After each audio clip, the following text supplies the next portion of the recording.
Not in verse 13. We are in verse 10. I'm sorry. We're in verse 10, which is question 9. We spent almost our entire class period last week talking about the age of accountability and the way I think a more proper way to think about baptism, the more biblical way to think about baptism as opposed to the way that it's increasingly being thought of and practiced at present. And so, but we'll move on. We'll move on from that. I think we did a good job of fleshing a lot of that out. And if you didn't, for some reason, if you weren't here to be a part of that discussion, it is on the church website. On the church, you can find it on our website and YouTube page. All right, looking at question 9, which is verse 10. Paul says, "And the commandment which was to bring life, I found to bring death." Now this is a continuation of the earlier verse where Paul said, "I was alive once without the law, but when the commandment came, sin revived and I died. And the commandment which was to bring life, I found instead to bring death." Now note, just look at the notes here. The law was given to man so that he might have an opportunity to be righteous before God. That's what God's laws are designed to do. All of God's laws have always been designed for man to be able to be righteous in the eyes of God, because the only way to be righteous in the eyes of God is to do what God says. And to do what God says, one must know and understand and obey His law. And so, but as Paul notes, since men cannot keep the law perfectly, and because the law of Moses made no provision for sin, the law ended up bringing death. In other words, the law was given so that people could live right. But because people are not capable of living right all the time, and when I say not capable, I mean it's technically possible, it just doesn't get done. Right? And what I mean by when I say that it's technically possible, what I mean is that there is never an excuse to sin. 1 Corinthians 10 teaches that in verse 13. Every time, because sin is always the result of temptation.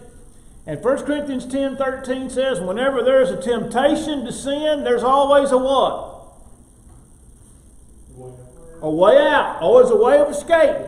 And so there's never an excuse for sin. So in the most technical sense, it is possible to live a sin-free life. But because Jesus did it. But because we have our own failings and pursue our own, as the writer of Isaiah said in Isaiah 53:6, we have everyone turned to our own way. That's what sin is, when we turn to our way instead of God's. So Paul is showing us that even the law of Moses was designed for men to live right before God. But because men don't always live right before God, then there needs to be a remedy for that. And the old law did not provide that remedy. It only provided a temporary solution, because it's not possible for the blood of bulls and goats to take away sin. And so the law was given for man to be able to live right, but the law did not give man a remedy when he did not live right. And also, that whole idea that you just further proves to me that man has free will. Oh, absolutely. That right there. The fact that God gives man a law shows he has free will.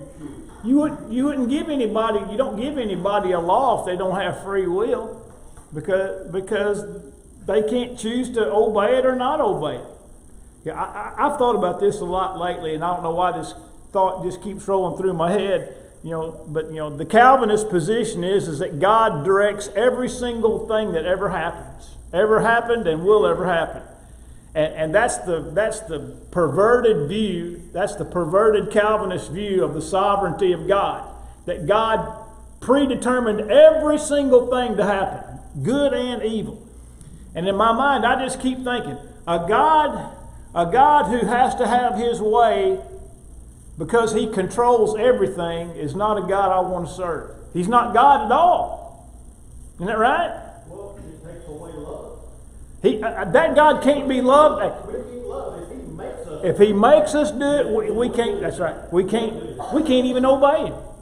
We can't even, I mean, it's like when you write a computer program, that computer has no will to disobey the code, right? And so you don't commend your computer for executing the commands that are built into the code, because it has no choice. And if man has no free will, then man cannot. The computer does not obey. The computer does not obey the code writer. It just does what the code writer makes it do. All right? And if God predetermined everything, we couldn't obey Him. We just do what He makes us do. We couldn't love Him. We couldn't serve Him. We couldn't obey Him. And so, this whole idea that Paul's getting at is a testament or testimony to our free will. But then continuing on, it says, but this is why Paul would conclude this paragraph by saying, in verse 12, therefore the law is holy, and the commandment holy and just and good. Now, we're going to get to verse 16 maybe tonight, shortly. But what Paul in essence is saying is, just because, I'm getting a little bit ahead of myself, but I'll just put this thought in your head. Just because men don't live perfectly under the law, does that mean that the law is not perfect? All right, now just follow that way. Just because men don't live perfect under the law doesn't mean the law is faulty. All right, and I'll come back to that because I need to get to question 10, and then I'll get to that. All right, question 10, where I wanted to start, verse 13.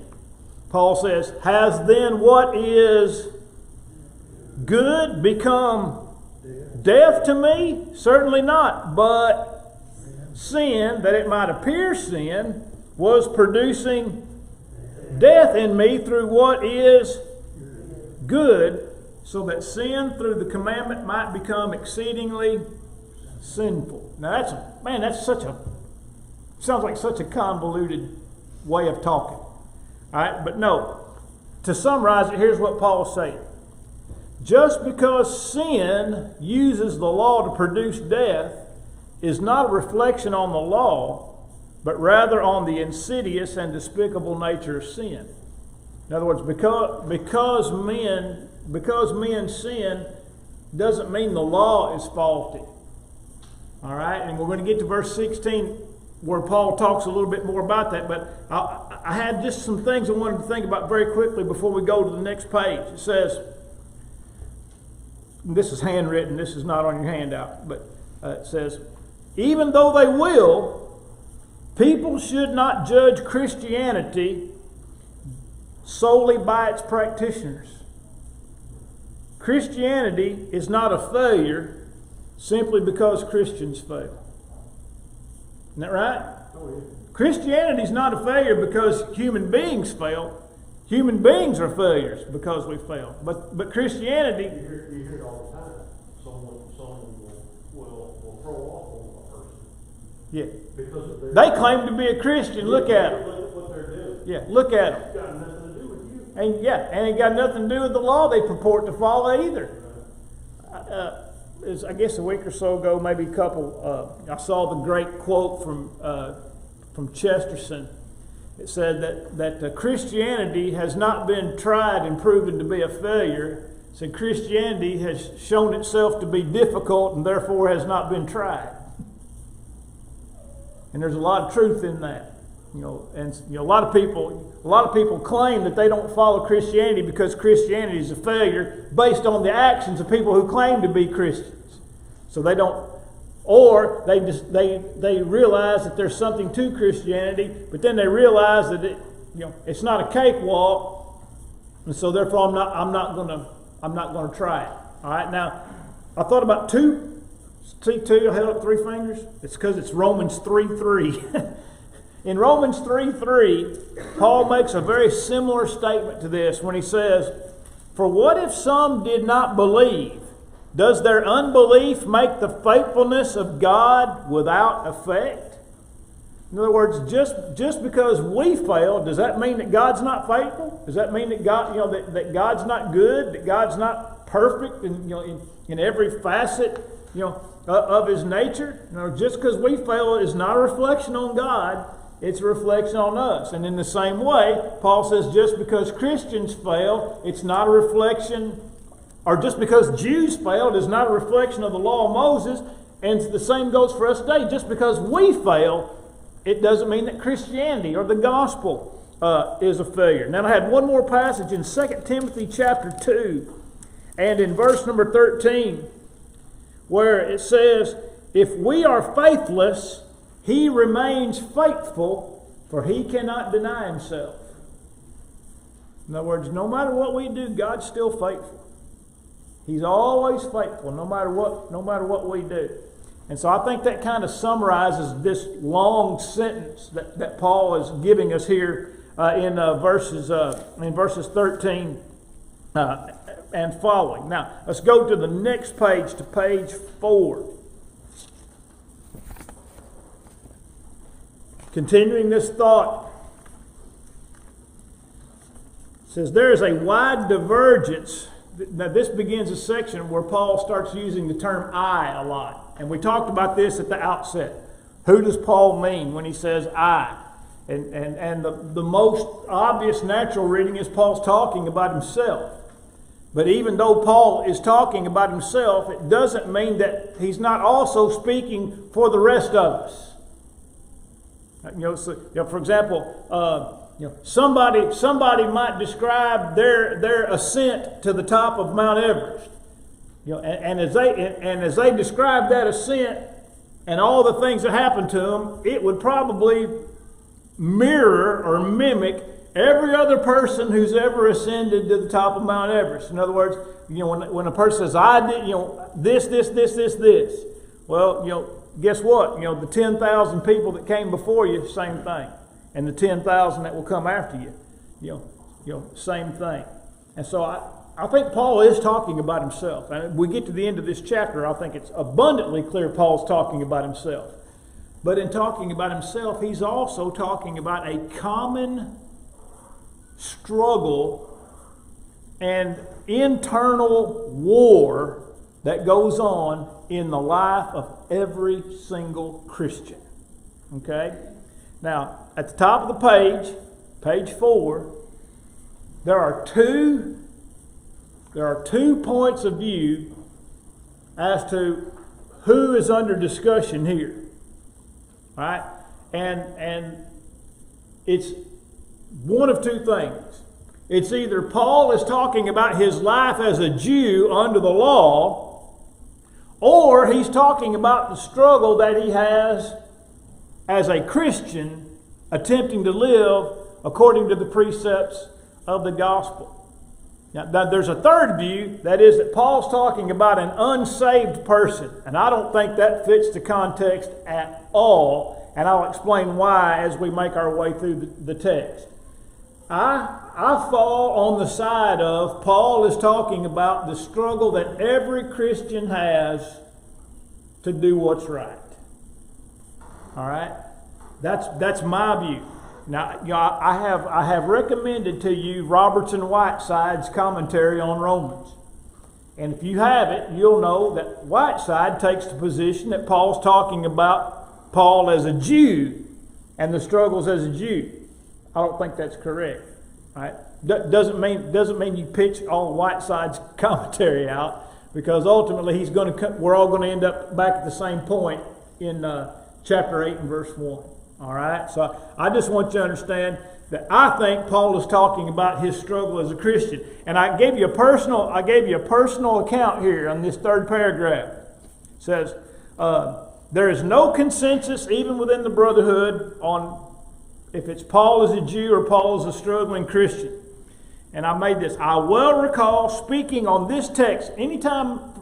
Of course, we don't have the Bible Bowl like we did before, but I spoke at a bunch of Bible Bowls, especially early on after I first moved here, because I was still relatively young. All right, and if somebody asked me to speak at Bible Bowl, I always spoke on something from the text that the kids studied. I just thought that made the most sense.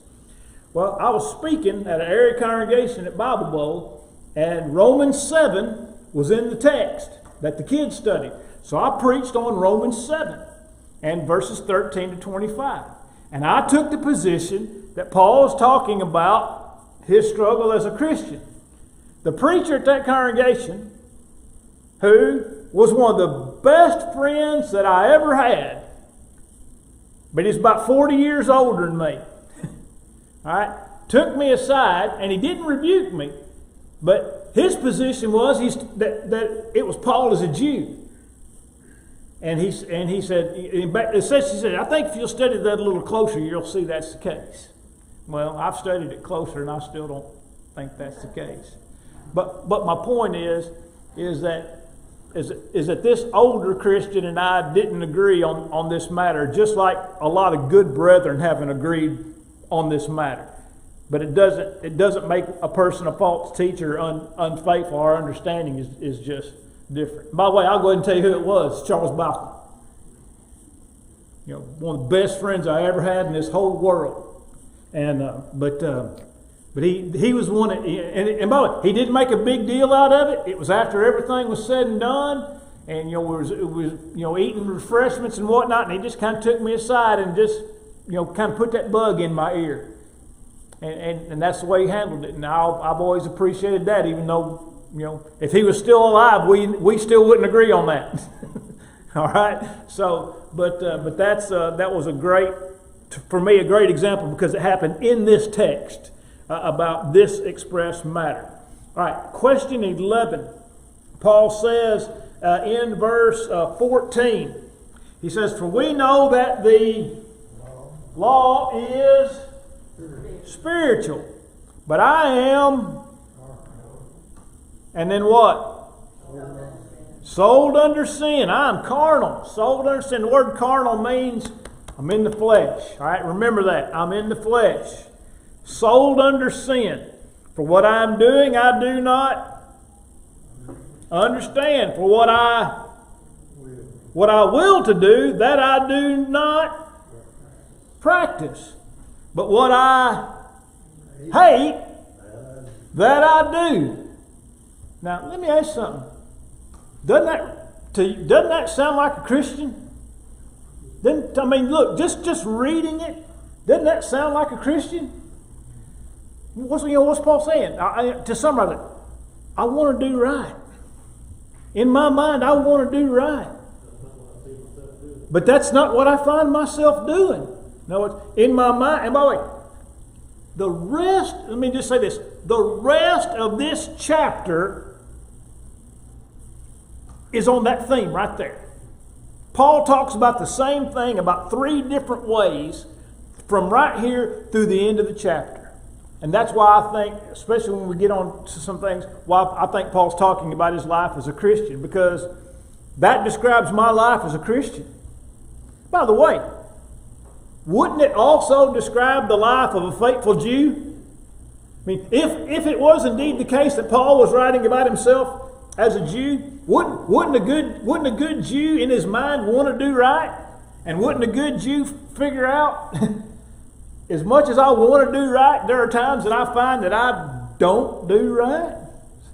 So again, whatever view it is really doesn't matter, because the application is the same.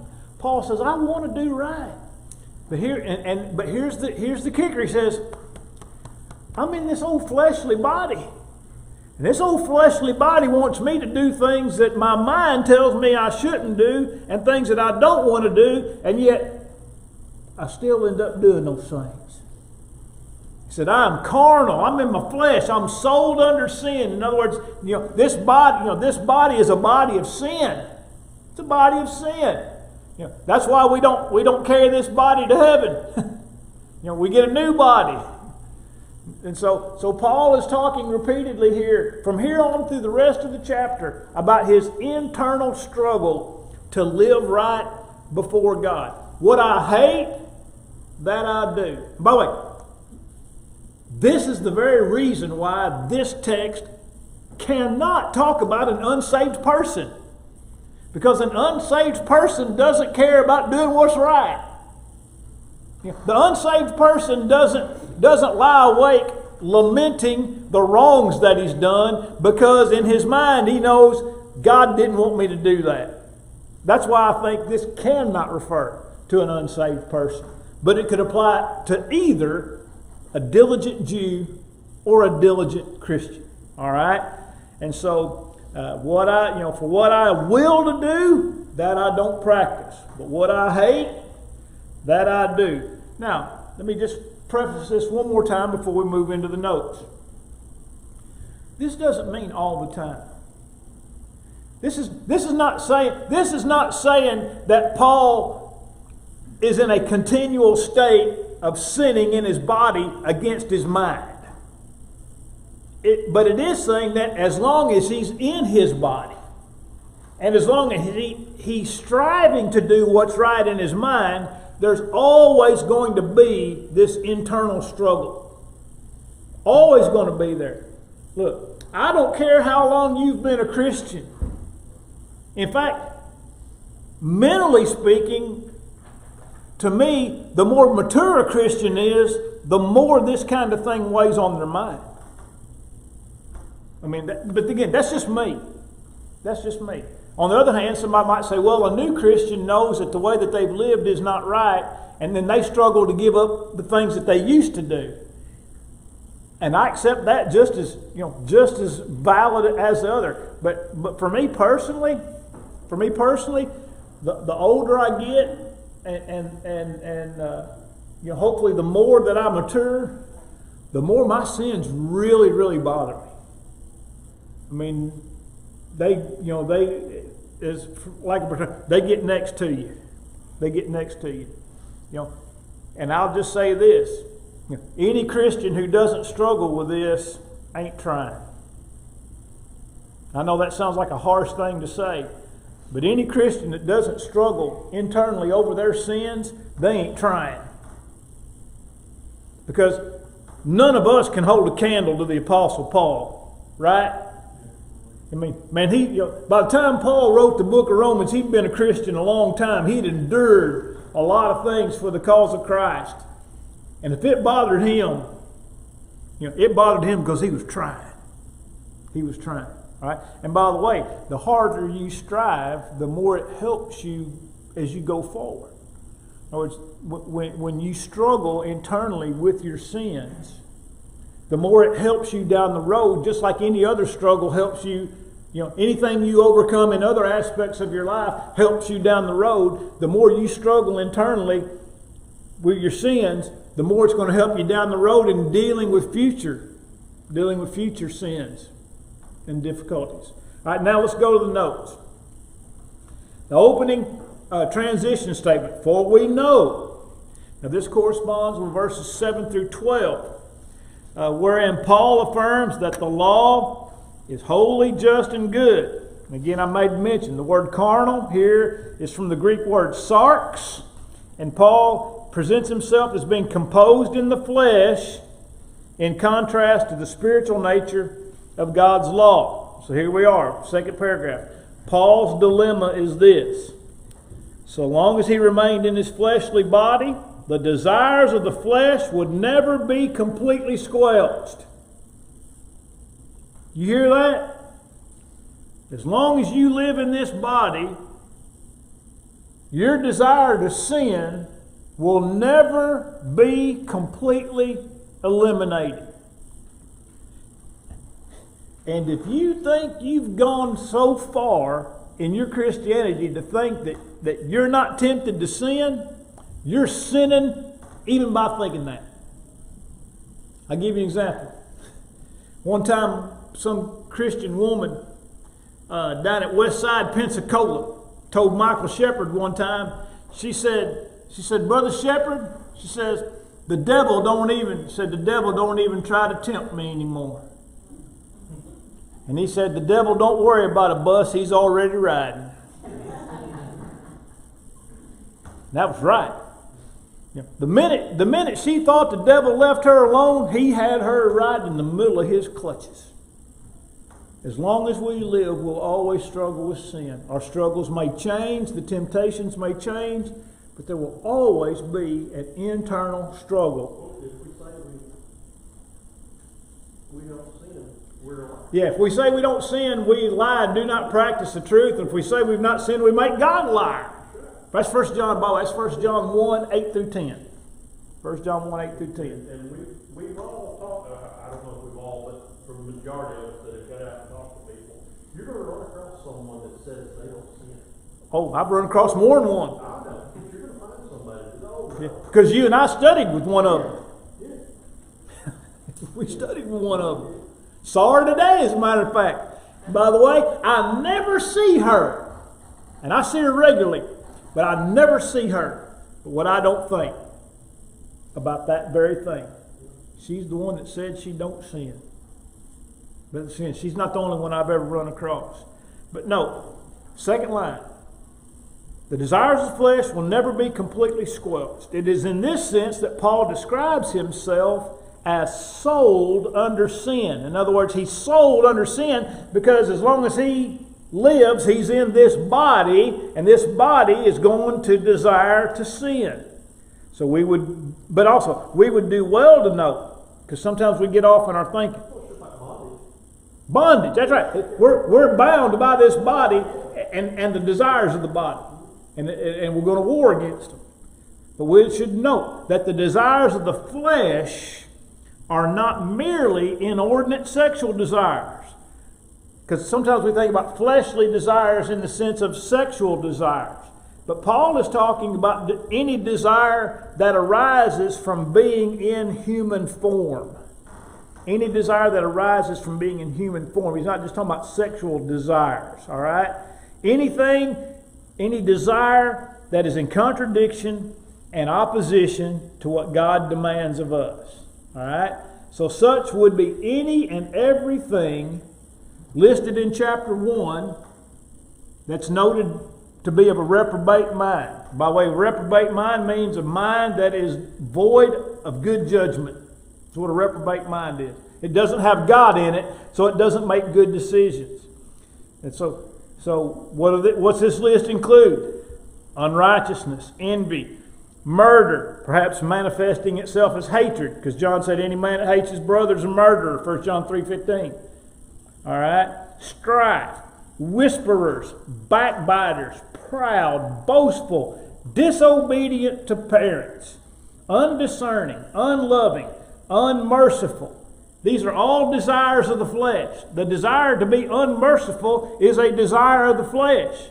Unloving is a desire of the flesh. Undiscerning is a desire of the flesh. It means I don't want to do the hard work to determine what's good and what is evil. And then consider also the works of the flesh in Galatians 5 with this concluding catch-all and such like. That's the part I have trouble with. That such like's that's a bad one, ain't it? Of all the things he listed as the works of the flesh, that last one was the worst, wasn't it? All of these things and anything like any of these things. In other words, we're going to throw this net out, and then we're going to throw this net out and catch anything that's remotely akin to these things. So, man, and such like's a bad one. And that those who practice such things will not inherit the kingdom of God. So now, how does one reconcile his statement, Paul's statement, in chapter 6 and verse 18, that we're freed from sin, with his statement in this chapter that he's sold under sin? So, in the former statement that we've been freed from sin, Paul is talking about the power of sin that damns the soul. We're freed from sin in that we have forgiveness. And when we have forgiveness, sin has no power over us to damn our souls, so long as we continue to walk in the light. 1 John 1 verse 7. In this case, Paul's talking about a completely different thing. Now he's talking about the propensity to sin, the desire to sin. Again, just because I'm forgiven doesn't mean I don't have a desire to sin. I'm freed from sin, but I'm not freed from the desire to sin. And by the way, the desire to sin in and of itself is not a sin. James chapter 1. Let no man say when he is tempted, I'm tempted of God. For God cannot be tempted with sin, neither does he tempt any man. But every one of us sins when he's drawn away by his own lust, desire. He's drawn away by his own desire and enticed. And desire or lust, when it is conceived, brings forth sin. And sin, when it is finished, brings forth death. The desire to sin is not a sin. It's whether or not you're going to abort that thing or let it, or bring it to term, to use an abortion analogy, because it says when it's birthed, it brings forth sin. So what am I going to do with that desire to sin? Am I going to abort it, or am I going to bring it to term? When I bring it to term, it turns into sin, and that's what death. That brings death. So temptation is not a sin. What we do with temptation determines whether or not we will sin. All right? So, and again, a lot of young Christians especially have a hard time with this because in their new life, all those old desires are still burning hot. They're still there. They're raging. The waters of baptism don't quench the fires of desire. But it does free you from the penalty of your sins. But at the same time, it also gives you the help you need to deal with those desires. All right? Let's see here. In the obedience of chapter 6, 17, which is pictured here in baptism, verses 3 through 7 of chapter 6, one is freed from the power of sin and its penalty. In the statement here under review, Paul is speaking about his inability to be completely freed from the desire to sin because he's still in his fleshly body. Verse 15 is a strong statement, and that is, what I will to do, I do not practice. What I hate, I do. It's a strong statement of the idea that Paul here speaks of the struggle of the Christian as opposed to the unsaved or unregenerate state. The unsaved person does not consider his desire to sin as a war within himself, for he is not concerned with such. Paul's statement clearly presents him as desiring to do right, yet hating what he does when that course is contrary to the will of God. In other words, what he does is contrary to the will of God. Paul wants to do right, and he hates it when he fails, and this should be the attitude of every child of God. We can summarize this entire statement here, right, with this. Paul wants to do right. He hates it when he fails. And that should be the mindset of every single Christian. All right, Lord willing. Next week, Tony, the books have not come in yet. So that book is specific on 1 Corinthians 13, right? If the books do not come in before Sunday, for next Wednesday, spend some time reading. Just read 1 Corinthians 13. It's only 13 verses. It won't take you 60 seconds to read it. But spend more than 60 seconds reading it. Just familiarize yourself with the chapter. Hopefully the books will come in before Sunday and they can be handed out. And Tony's going to be teaching the class over the next three Wednesday nights. So when we come back on the 19th, I believe is correct, we'll pick up in chapter 7, try to get finished up, and in the meantime, I'll be working on the material in chapter 8. Romans 8, man, you talk about a great, I know I say this all the time, man, you talk about a great chapter. Romans 8's a great chapter, especially verses 30 to 39. Or 28 to 39, I find particularly compelling. But read 1 Corinthians 13 in preparation for next week. But hopefully the books will come in.